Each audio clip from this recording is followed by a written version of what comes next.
Now, the Israeli leaders are insisting that the war in the Gaza Strip will continue until Hamas, they claim, is defeated. Now, the Israeli foreign minister has also stressed that the offensive will go on with or without international support. This after the Americans said that the support for Israel in the international community is eroding. Now, the Hamas chief Ismail Haniyeh has now said that the group is actually ready to discuss with Israel any arrangement or initiative that could lead to a ceasefire in the Gaza Strip, although he said that any plan for post-war Gaza that does not involve Hamas would be delusional. Now, in the latest, the Israeli ambassador to the United Kingdom, Zippy Hotovely, has declared that her country will absolutely reject any possibility of a two-state solution after the war in Gaza ends. When asked about how the peace will be achieved to establish a Palestinian state, she responded, and I quote her here, "Israel knows today, and the world should know now, that the Palestinians never wanted to have a state next to Israel." This is what the Israeli ambassador to the United Kingdom seems to be claiming. Now, Israel's strongest ally, the United States, has of course expressed some serious concerns over the mounting civilian casualties that are now running into tens of thousands. According to reports, it has now delayed the sale of about 20,000 assault rifles to the state of Israel over the sharp increase in the illegal Israeli settler violence against the Palestinians that is being witnessed in the West Bank. Now, U.S. National Security Advisor is, of course, going to be visiting Israel for a two-day trip starting from Thursday. He's also likely to be making other stops in the West Asian region. The talks on hostages and humanitarian aid will be the focus of this visit. Meanwhile, Israel has announced that it has suffered its worst combat losses so far in this conflict. It is reported that 10 of its soldiers were killed in just the last 24 hours when they were ambushed in the Gaza Strip. This includes a colonel commanding a forward base and also a lieutenant colonel commanding a regiment.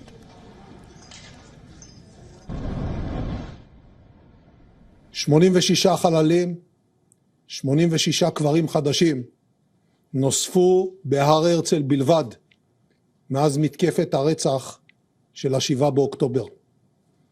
מחיר כבד, כבד מאוד. אבל המטרה שלשמה נפלו היא מטרה ראויה. אין ראויה ממנה ואין צודקת ממנה. Now, the Israeli army has released some footage showing troops fighting in the southern part of the Gaza Strip. Israel has intensified its attacks in the region after the fighting renewed following a very brief pause.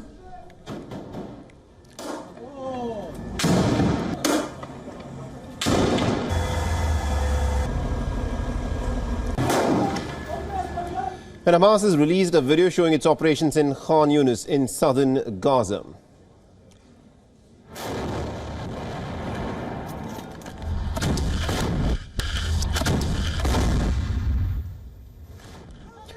And these are some images from Rafah in the southern part of the Gaza Strip. As you can see, in the aftermath of the Israeli bombings, people were being rushed to hospitals in ambulances.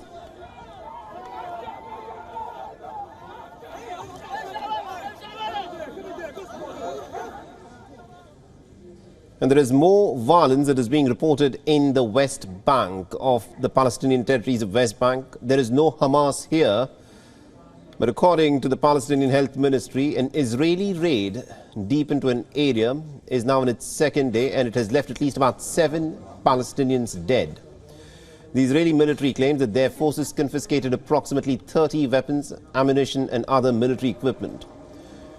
The Israeli military has not commented on the number of Palestinians who have been killed as part of these Israeli raids in the West Bank province. And our correspondent Jody Cohn has been tracking this story very closely for us and has sent us this report from Israel.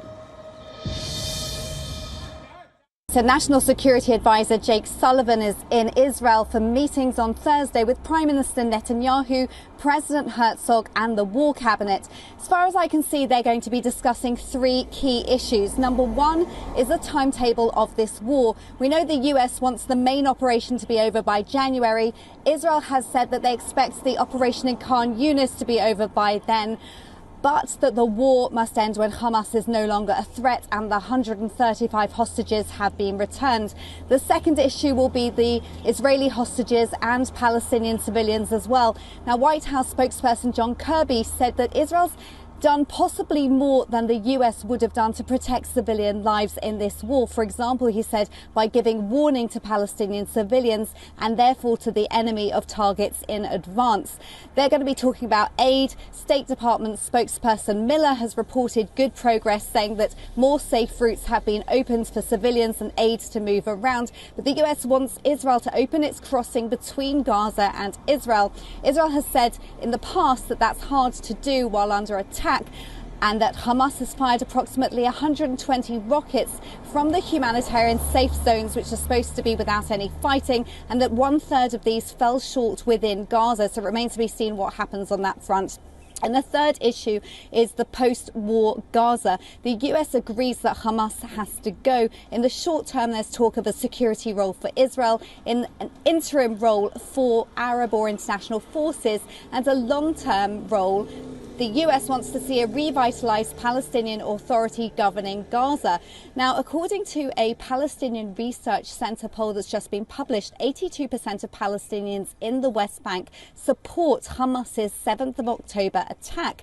Israel agrees with having a demilitarized Palestinian self-rule in Gaza, but Netanyahu has said that it can't be led by an entity that, quote, supports, finances and teaches terror. So it remains to be seen what comes out of those discussions.